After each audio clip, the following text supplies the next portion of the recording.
পাবদা মাছ নিলাম, এখানে পাবদা মাছ ভাজি করব। এখানে রুই মাছ নিলাম, রুই মাছ দিয়ে টমেটো দিয়ে বোনা করব। এখানে ডিম নিলাম, ডিম ভাজি করব। এখন মাছ ভাজি করব রুই মাছগুলোতে সব মশলা দিয়ে দিলাম, একটু একটু করে কিছুক্ষণ মেখে রেখে দেব। মেখে রেখে দিলাম কিছুক্ষণ, এখন ভেজে নিব। টমেটো দিয়ে বোনা করবো মাছগুলো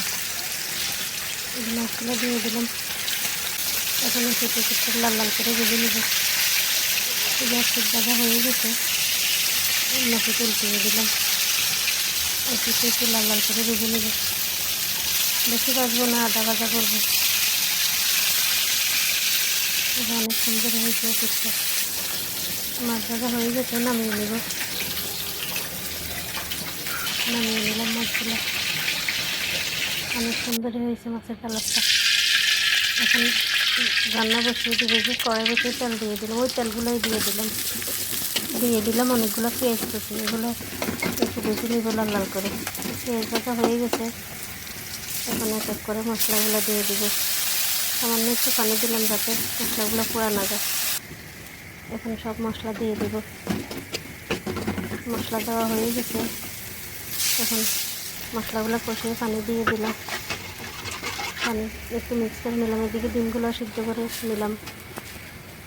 এদিকে পানি ভালো কষে গেছে, কাঁচামরিচ আর টমেটো দিয়ে দিলাম।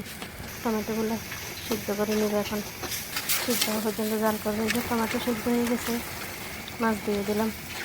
মাছগুলো মিক্স করে একটু বেশ কিছুক্ষণ জাল করবো। এই যে মাছগুলো উল্টিয়ে দিলাম। এভাবে রান্না করলে অনেক মজা লাগে খেতে। এই মাছ রান্নাও হয়ে এসেছে, আর একটু জাল করে নামিয়ে নেব। মাছ রান্না রেডি, নামিয়ে নিলাম। অনেক সুন্দর হয়েছে মাছের কালারটা। এখানে ভাত বসিয়ে দিলাম, ভাত ভালো কষে গেছে, এখানে দিলাম ভাতটা।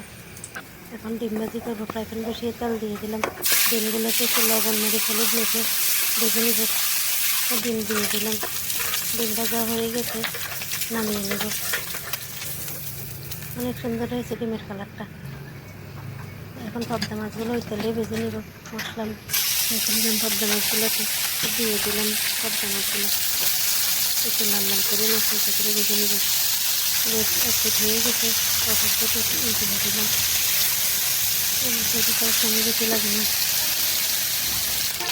মাছ ভাজাও রেডি, নামিয়ে নেব। এখন মাছ ভাজে নামিয়ে নিলাম। এদিকে ভাতও হয়ে গেছে, ভাতের মাছ ভাজতে দিয়ে দিব। এখন ভাতের পাতিলটা উঠিয়ে সেকা দিয়ে দিলাম। এই যে রান্না বান্না কমপ্লিট। অন্য তরকারিও ছিল আরও। এই যে রান্না হয়ে গেছে, এখন দুপুরের কাজকর্ম সেরে খাওয়া দাওয়া করব। খাওয়া দাওয়া করে নিব। আজকে এ পর্যন্তই। সবাই ভালো থাকবেন, সুস্থ থাকবেন। যে যেখান থেকে ভিডিওটা দেখেন, লাইক কমেন্ট করবেন। আল্লাহ হাফেজ। সবাইকে অনেক ধন্যবাদ। আসসালামু আলাইকুম।